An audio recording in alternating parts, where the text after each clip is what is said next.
Well, in this video we're going to be talking about Perkins diesel conversions.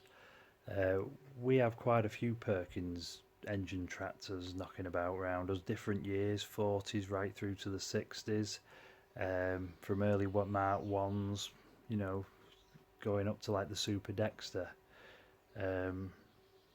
Just at the moment, well, this is really, it's more of a reply video to a fellow YouTuber, Kenny, and if you haven't watched Kenny's channel, shame on you. It's really good, content rich on tractor restorations. Kenny Kizzle, if I've pronounced that right. I'll put a link below in the description box. Anyway, back to the subject on Perkins diesels.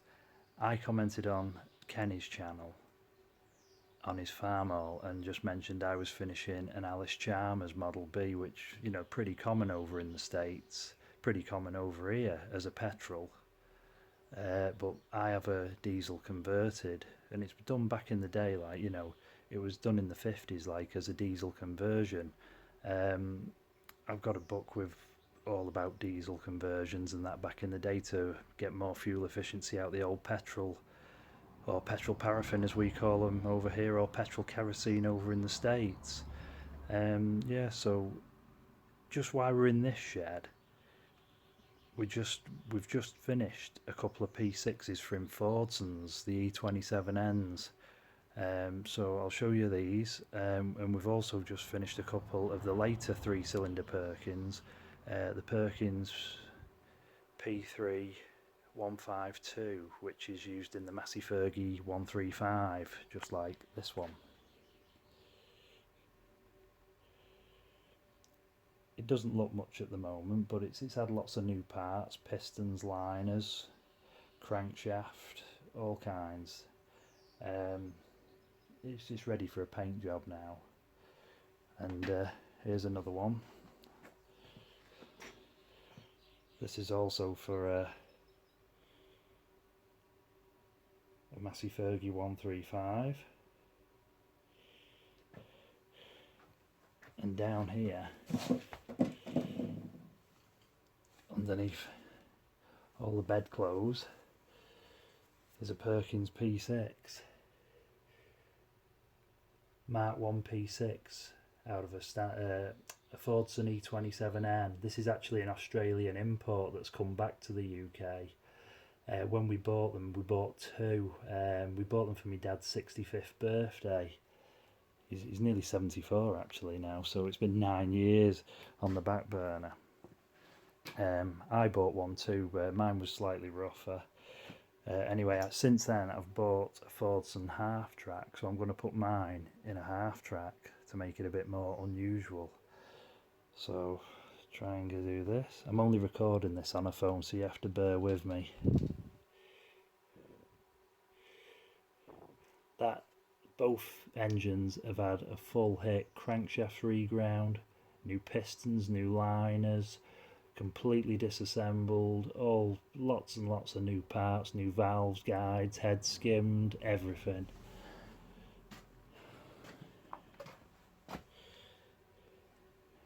We've even gone as far as new injector pipes.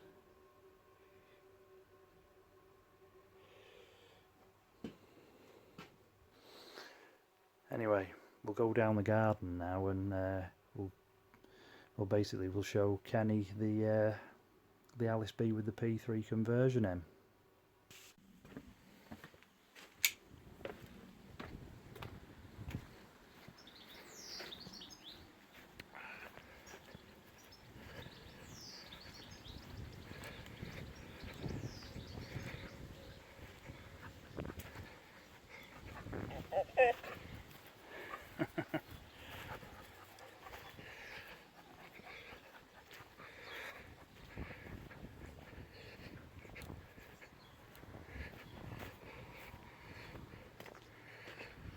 Well, here we go. Shed number 2.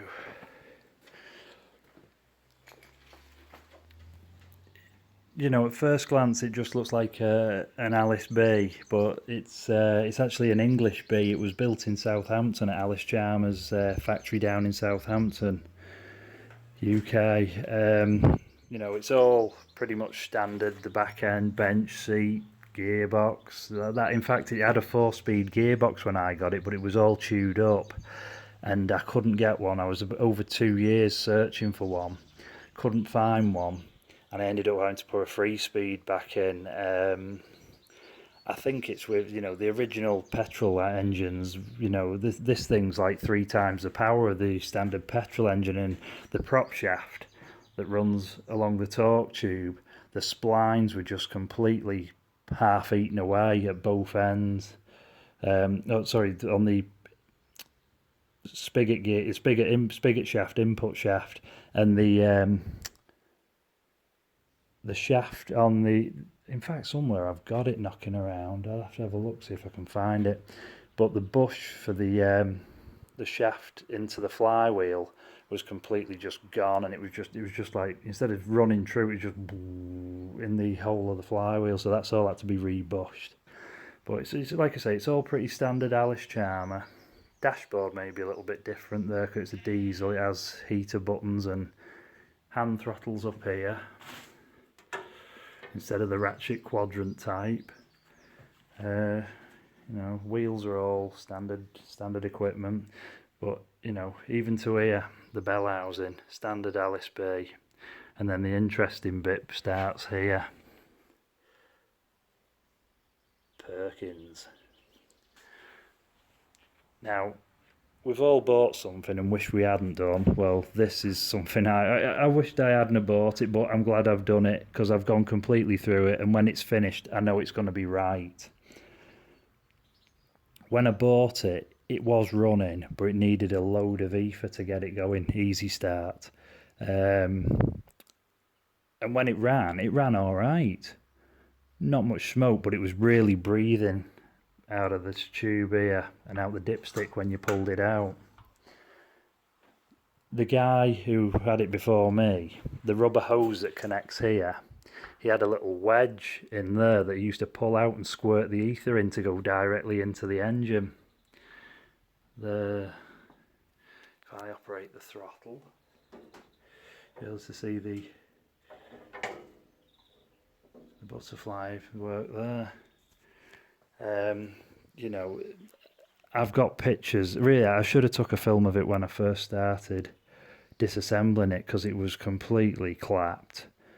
I've got a load of pictures. I'll insert them into the video so as you can see. It had melted pistons. The piston rings were all stacked and racked and completely shot. That's why it probably needed loads of ether to get it to go. But it had £60 oil pressure when it was running, even though it was really tired. Anyway, since then it's had the crank reground. We've pressed new liners or sleeves into the block. We've had new pistons, piston rings, water pump's a new one. It's had the injectors all overhauled. The pump's been done. It's had a new diaphragm in the vacuum here. It's completely been to bits and all put back together. It's had, loads of little jobs. Everything was worn and loose. The shaft and the bush, all this has been bushed through here because it was all shaky, you know, it was all flopping around here. The tin work was all bashed out of shape. This is just like the first coat, and then I've assembled it, and that's why it's got primer on the nuts, and then I'll give it another couple of coats now as it's all assembled. It's just so as we know we've got paint on the inside just to keep the rust back with the British damp climate. In here I'll put some pictures in. It's had new kingpins made. They've been bushed. These have been bushed. New wheel bearings. I've got the rubbers and stuff for this. I've just not fitted them because we're painting them. In fact, there they are. They're down here ready. All ready. We've had new brakes as well. This is a common thing with these Allis Chalmers. The brakes go in, but they have to be hinged to fit them. And when they operate, they pivot. And these were pretty shot anyway, down on linings, rivets showing, but the hinge was seized solid. So when you press the brake, it was like you know, it's completely knackered. So they've been replaced. Yeah, it's we've got quite a bit done. It's been an ongoing project, like, you know, we can only spray outside because the shed's pretty full with stuff. You've got to wait for good days. You can actually see where I've been spraying outside. Use just a ladder. This is outdoor spray area.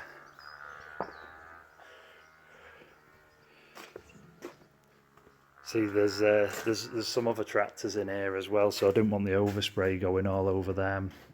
This is a Dexstar. This is the first tractor that was ever restored. Like, it must be 25 years or so. Like, it's getting due for another lick of paint, like, but that's had all the engine done and tyres and everything else. Little use. And this is actually the tractor I learned to drive on when I was 7. Because our farm across the road from here is, you know, it's a nice big plot, like, so I learned to drive on that when I was 7. There's another 3-cylinder Perkins. This is actually the same as what's in the Allis Chalmers down there.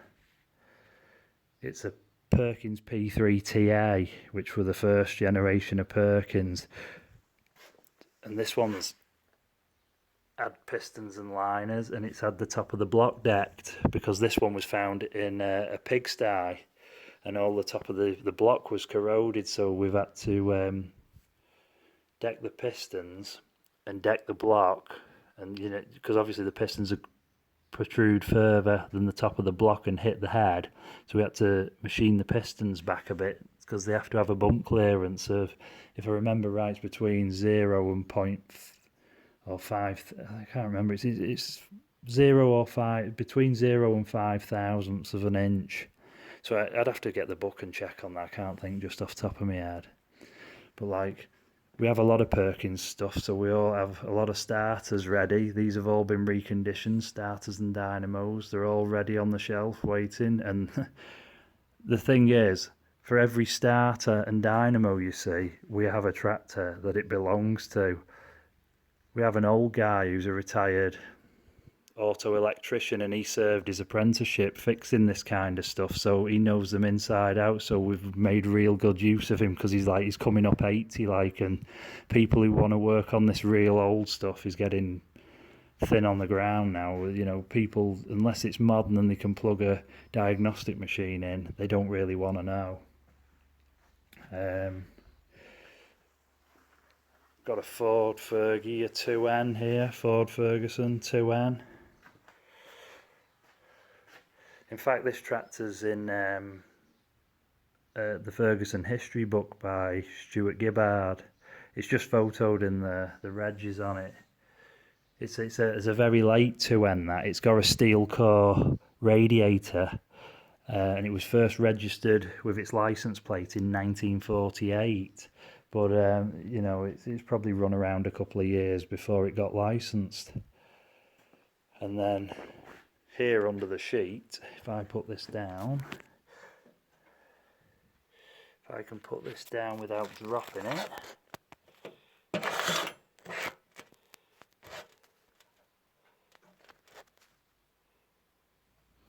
here's Grandaddy.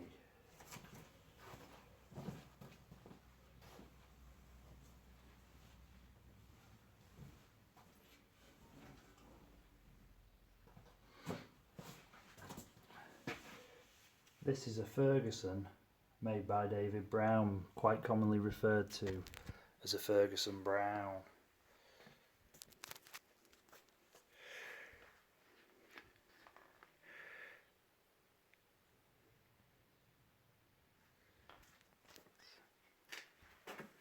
Side valve engine. Now this is actually, the first ones were actually a Coventry Climax engine, and then David Brown bought the copyrights to make them themselves, and you can tell a Coventry Climax engine has the spark plugs paired close together, 2 and 2, whereas on a David Brown version they're spaced equally.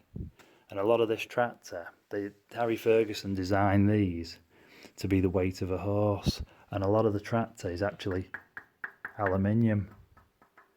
Dashboard, even the radiator. There's only the four wheels, the axle, the engine block, tin mud guards and that, and the very back of the axle there, that's steel and cast. But these are the original tyres from 1937. There is a few little hairline cracks in them, but for the depth of tread on them from 1937, it's had very little work, this thing. We keep it up on blocks to keep the weight off them original tyres. The front ones are Goodyear diamond pattern, but these are reproduction of these on this Ford Fergie here.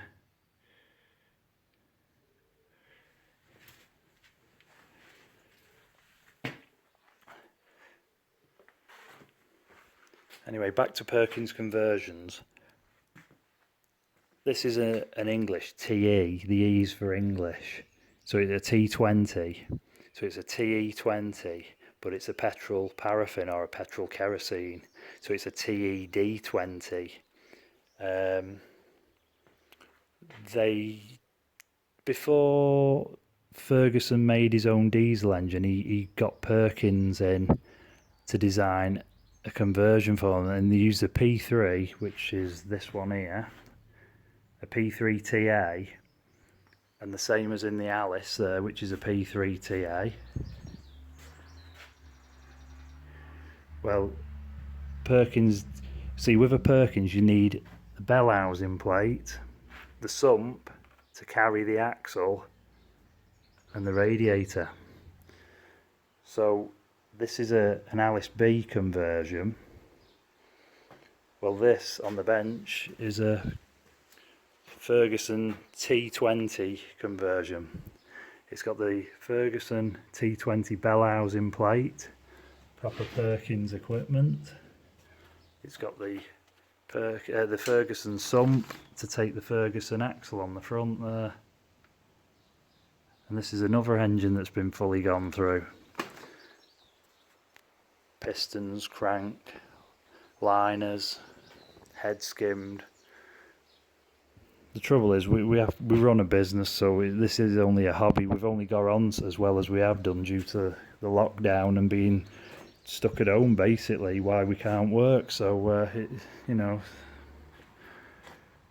but there you go. That's the Allis Chalmers Allis Chalmers Model B with a Perkins P3 conversion. So there we go to all the viewers who haven't seen Kenny's channel. Get over there, the link in the description box below.